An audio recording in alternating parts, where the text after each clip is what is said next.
first of all, I agree with Representative Omar that Mayor Fried is not a good mayor of Minneapolis.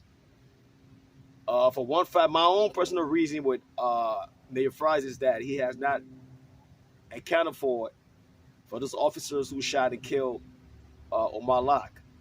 Those officers, we haven't heard anything from him. He hasn't said anything, and I guess the case just died.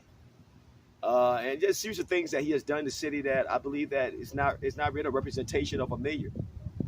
You know, but again, that's just my opinion, and I agree with Representative Omar. I mean, he doesn't even know he doesn't even understand black people that well. He doesn't understand the black community that well. He doesn't understand their struggle that well. So, I agree with her totally. That's just my opinion on it. You know what I mean? And that's all I can say at this point in time. But yeah, hopefully, I don't know how long his term really is, but I will let you guys know. Hopefully, the city of Minneapolis can vote for a new mayor who understands, and that's a key thing. Who understands? Who understands, man? That leads people in society their struggles. I understand the death rate is high in this country, not in the country, in the state. You know what I mean? The black on black crime is high in the state. That is not my area to really talk about. But if the white cops here wasn't killing black people years back, because when I say years back, all the things you see now is also an accumulation of people fighting back at the police. Because when I say years back, 2000, 2001, up to the point of late 2010, I mean, and some people can even tell me even a little bit more further than that. Police were killing black people here like crazy. Now, when you see this rise up and people are resisting police and people are protesting against police and making police work complicated, because at the time, the white officer would have known better and done better. But at the time, they had mayors at the time who did not think that these white officers, should be held accountable. So these guys just went on a killing spree. Look, some of the people that I've known in Minneapolis who died from police intervention, it's mind-blowing. I'm just saying. You know what I mean? We got to reassess and reevaluate. That's the key thing about it. You know what I mean? And it's not my call, though. You know what I mean? I don't think it's my call. I don't think it's none of us. Ain't no call. We got people in strategic position who are responsible to hold certain people accountable.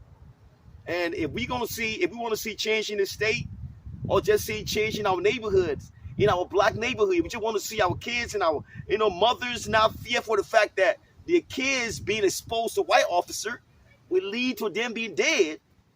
I mean, let me be honest here, man. Black parents don't have any level of trust in white police officers. Hands down. There are a couple of black kids that I talked to from Minneapolis. Told me straight up, they don't F with the police. I'm seeing kids who say they don't F with the police. So, I mean, how we build a relationship with the community and with the people in the community, I don't think white officers understand that concept, man. They don't understand that concept. They don't have any strategy how to deal with black people, period.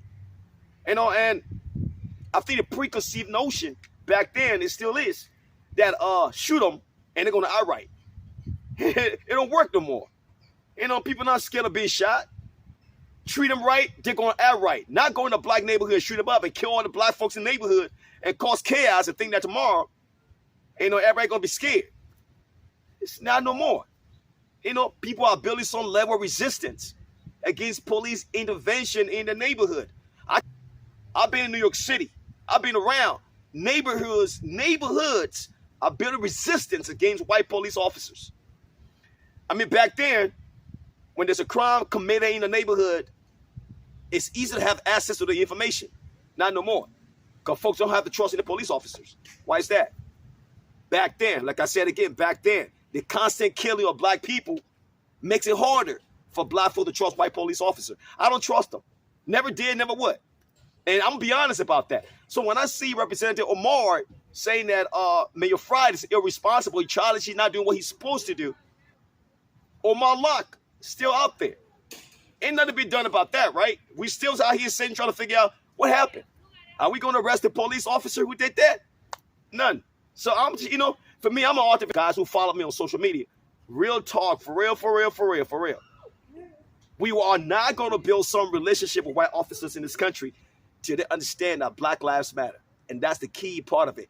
Understand that Black Lives Matter, not just white lives matter, not just any other lives matter. When white police and white folks understand that, then we can get on the table and talk about what really matters. If Black lives doesn't really matter for real, then what's the essence of me sitting at the table and having a dialogue with anyone who is not Black? It's just like going back and forth on the same issue.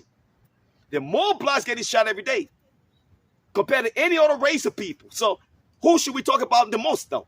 Black people, right? We want to talk about everything else and not talk about Black folks who getting shot every day. We got mothers who worry every day for the young kids. I got a daughter, right? Got to worry about every day. I mean, a lot of folks who are not Black don't worry about that. I do. So when I sit there and my daughter going to school, I think about that. What's going to happen in the next couple of days? You got police out here just randomly shooting Black people, killing them, running after Black kids and just shooting them for no reason. That's the issue that we got to talk about. That's vital. Everything else in this country, if it's not Black focused, to me, in my opinion, it doesn't really matter. I don't care what who says. You know what I mean? You can say, oh, I'm just focused on Blacks automatically. You focus on what matters to you the most. If your race were getting shot every day, right now, as I pull my cell phone right now, I can tell you right now, across America, a Black man got shot today, right now. And not just one, twice, 3, 4 got shot today. Every single day I research, Black men shot every day. How many race of folks get shot every day across the country? Black people, right? So that's what we're supposed to focus on. So when Representative Omar says that Major Friday's not doing what he's supposed to do, I totally agree, 100% agree with that. We still got issues here, unresolved issues in this country, unresolved issues in this country. And now we want to talk about something that's irrelevant. I mean, how good is that? What is more relevant than talking about Black Lives Matter in this country every single day? So if you really want to conversate and talk about how peaceful, or let's make America peaceful. Let's make our community peaceful. Let's make our neighborhood peaceful. Let's make where we live peaceful. Let's get along. The first stage of getting along with any other race is prioritizing Black lives to the max. We prioritize every other race but Black people, right? Every other race but Black people. When we start prioritizing Black people, then we all can get along. That's very crucial. Very crucial. All this stuff we see going on today is because America failed to recognize Black people. And if America fails to recognize Black people, I don't give a damn about the police. I really don't. Honestly. I tell them in the face every day. I don't give a damn about the police because they don't give a damn about Black people. So if we want to have a conversation about race, the first conversation must be Black people. Any other conversation apart from Black Lives Matter or just Black issue, to me, in my opinion, is irrelevant. I'm just sick. I'm sick. Honestly, I'm tired. Literally tired. That every day, someone Black is shot every single day across this country. When we say don't white police, it's a prime illustration because it's an act that's going on every single day in this country.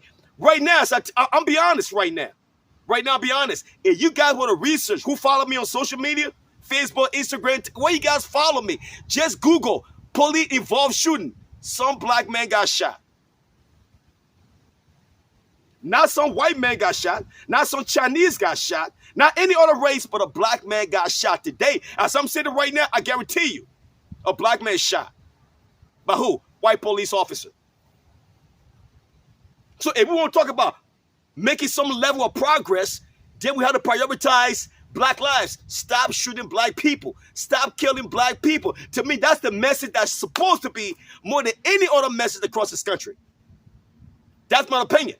And you ask any mother who's been victimized by police brutality in Black neighborhood, Black kids don't trust police. They don't trust police officers. I tell my son all the time, don't trust the police. I tell my little daughter, don't trust the police. I tell every other Black kids, do not trust the white police, period.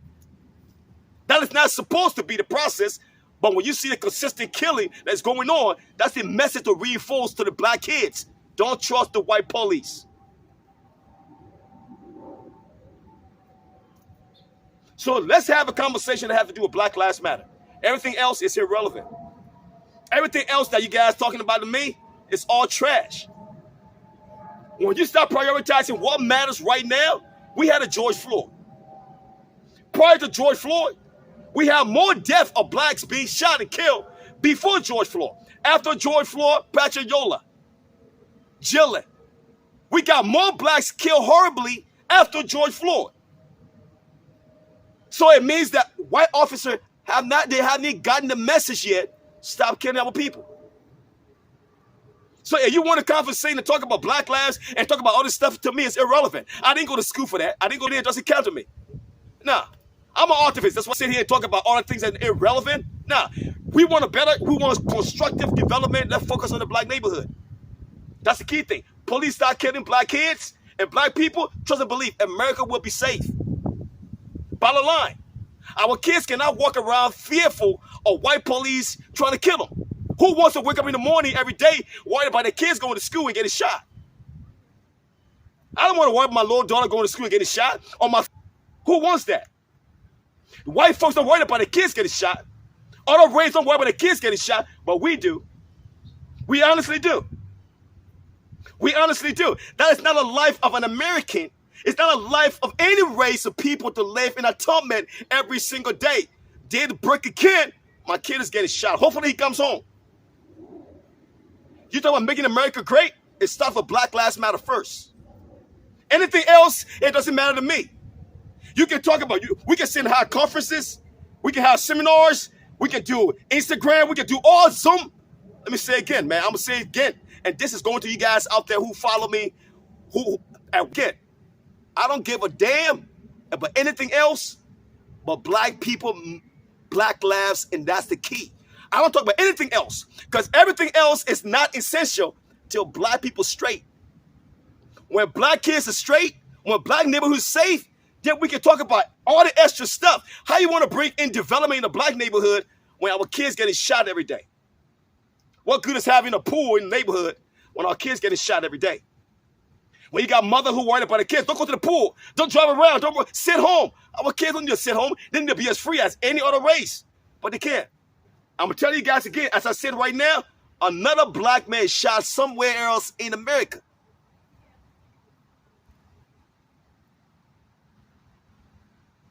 So when we say let's make America great, where do you think it starts? In the black neighborhood. That's my opinion. We make every other race lives matter, right?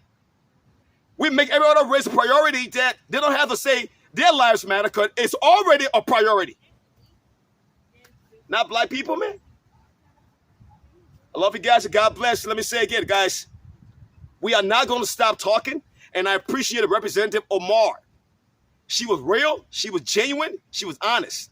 She castigated Mayor Fry, and I'm going to castigate Mayor Fry again. Mayor Fry of Minneapolis, that's the worst mayor, period.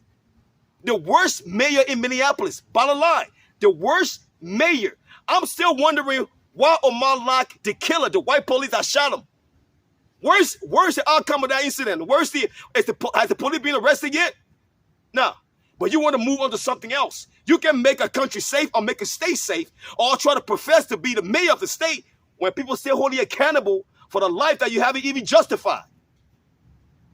So when I call you a clone and a clown, you can say, oh, well, I'm too intelligent to call the mayor a clown. He's a clown. I love you guys and God bless you.